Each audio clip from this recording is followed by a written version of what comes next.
So Philip, how did this all come about?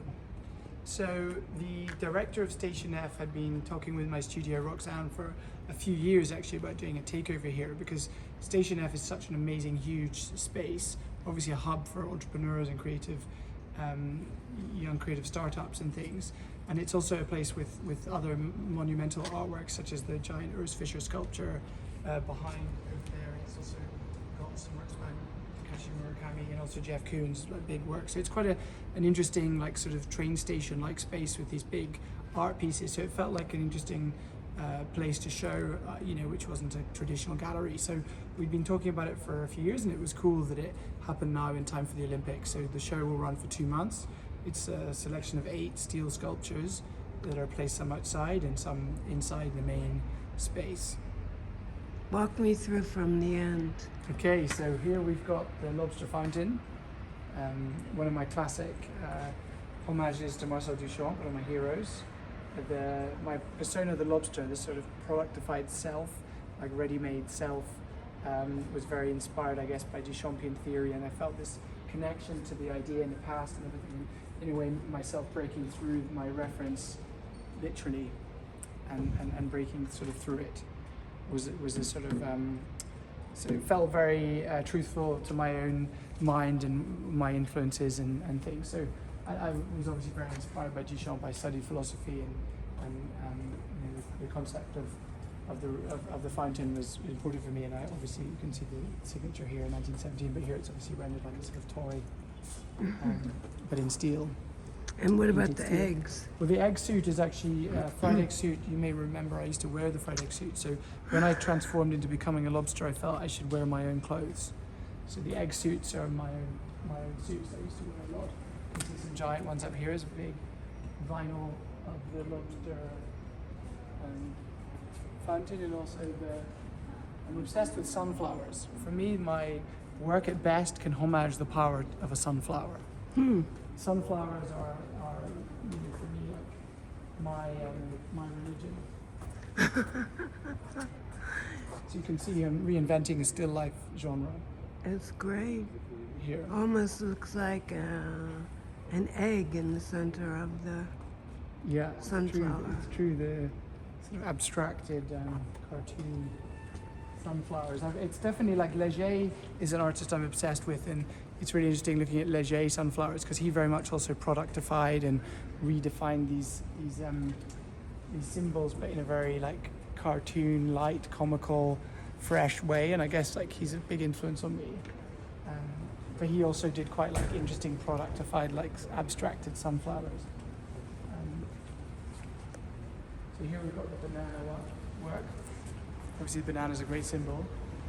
Do lobsters eat bananas? Well, in this case, they're just breaking through again, breaking through the banana.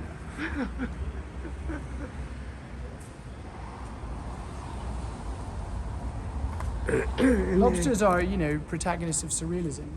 So if people think the shape of a banana is somehow surreal, irregularity, a bit like with an egg shape, that beautiful irregularity is also defined by banana. Bananas are also pop products. They were engineered for supermarket shelves and long period shipping. So they're an interesting, natural yet engineered product. So in that sense, and also in a pop culture sense, obviously the banana with the Velvet Underground cover and everything, and it has a powerful, iconic quality. And obviously sharks. I was obsessed with Jaws the movie. So obviously the lobster coming from the sea, connected to sharks. That's great. And what about the shoes? Big lobster octopus on the roof. You can see down here.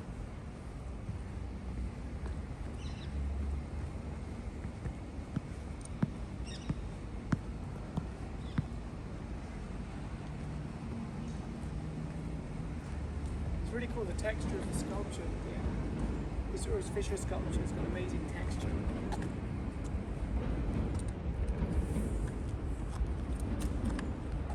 Ooh, a nasty scratch. The lobster didn't do that. As you can see. Oh, it's great. He's perfectly placed, huh? No accidents here. I show you the rest of the exhibition. That's so great that this is here during the Olympics. Yes. Wow. So you're going to have millions of people coming by. Well, yeah, it seems Paris is like completely being shut down for the Olympics. Yeah, it already is. Until September 21st.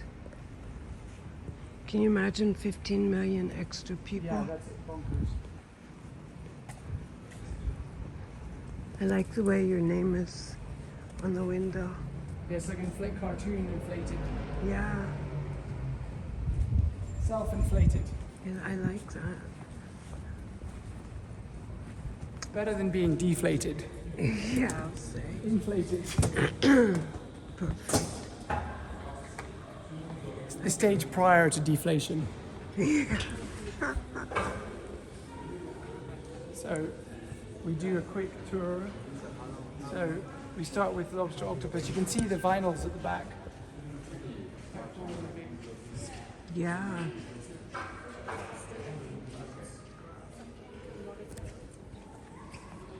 God, you really did take over. So this is I'm sitting on Van Gogh's chair, bedroom chair.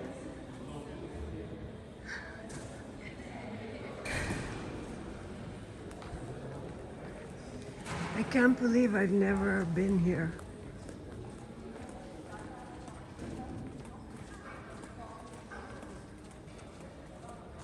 So how do octopus and lobsters get along? Not that well, I'm afraid, Deanne. Yeah. They're foes since the beginning of time. Yes, they're actually, the reason why I'm so interested in the relationship between them is obviously like the octopus is the lobster's nemesis. Actually, when I had my exhibition in the Archaeological Museum of Naples recently, that houses one of the most incredible mosaics from antiquity, which is from Pompeii, and it's the lobster octopus marine scene. And it's the octopus entangled around the lobster in this amazing yin and yang like battle scene, like a circular battle. And I had that mosaic in the centerpiece of my show, and I had actually this sculpture exhibited alongside the mosaic from Pompeii. So really like anchoring the importance of the lobster as a mortality symbol back in Pompeii. Even like the red symbol of the lobster was already a mortality symbol back then. And obviously in the Dutch still life period it was very important. But the octopus is obviously the nemesis of the lobster. But actually that historic symbol from antiquity was actually a triangle, because there was also an eel involved, and it was the triangle of death, it was known back then. Because each one killed the other, and it was like, would go on for eternity. It's like a Genet song. Yes. So But- here you see, you see my shell shoes, I'm like disguised as my nemesis, ready for battle. And I remember you told me lobsters live for... They're basically almost immortal. Yeah. Yes. Because the cells of lobsters are immortal. They only die because of the suffocation. But we missed Oh, one. yeah. I don't want to miss anything. So they're immortal unless someone like an octopus would strangle them. Well, and also they suffocate in their own shells. So they're quite Shakespearean in that sense. They have this heavy armor, like medieval, like clunky armor. I like to think of them as those absurd, soldiers in the medieval times that were heavily laden with armor, like the shells. So there's something like tragic about the heavy armory, but in the sense that it also is the downfall. This is your Andy Warhol one? This is my homage to Andy Warhol. Obviously, all comes from Marcel Duchamp, but I think also pop theory was very much developed by Warhol in terms of the evolution of the ready-made and this mass production and everything. I think my lobster persona is definitely owes significance in its influence to Warhol. So the idea of the sort of productified, mass-produced self, which the lobster, in a way, my lobster has been mass-produced in some senses because I've made my character in so many shapes and sizes and so many different products. So in some ways, I am a mass-produced self. What's it made of again? It's made of steel. It's a bit like making cars. Sort of weighs the same weight of a small car. I'll show you, it's quite a cool Jeff Koons sculpture here.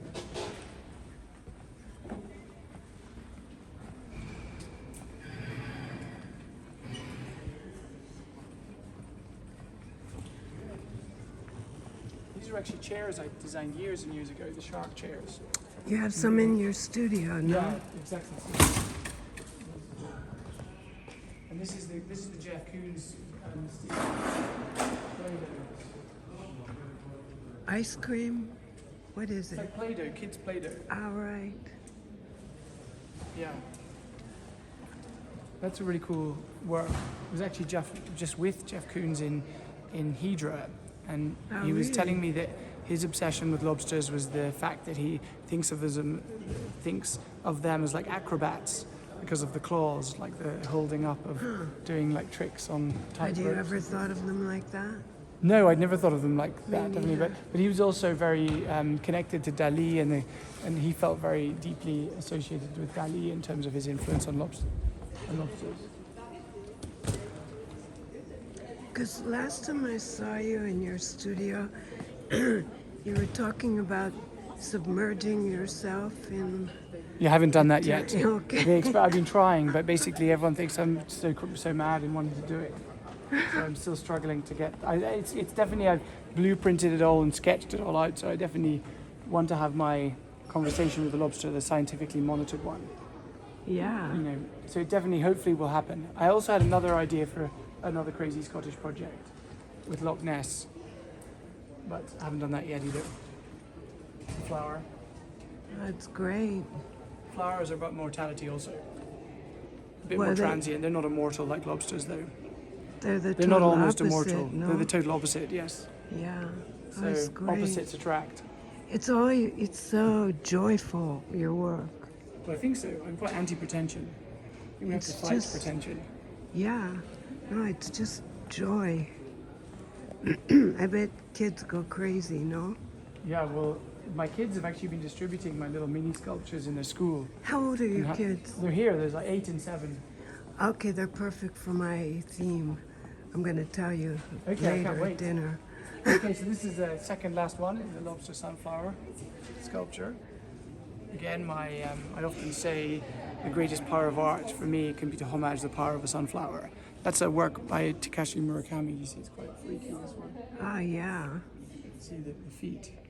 It's got like nice toenails. Wow, very is my friend strange Victor. toes. Hi, He's Victor. also, you can see, you have to show he's wrapping you have to zoom in, he's wrapping the necklace. A rapper now? Got to capture that. Okay, Yeah, I look at got that. it. I got it. Strong look. Jimmy changed his necklace with mine. Did he? Because I want that one. Okay, and I think the last one is. Oh, maybe we already saw that one. Yeah, We saw that one. started. Okay, we're done. Great. Okay, I've got some books for you. Wow. So tell me, give the address. It's Station F in Paris.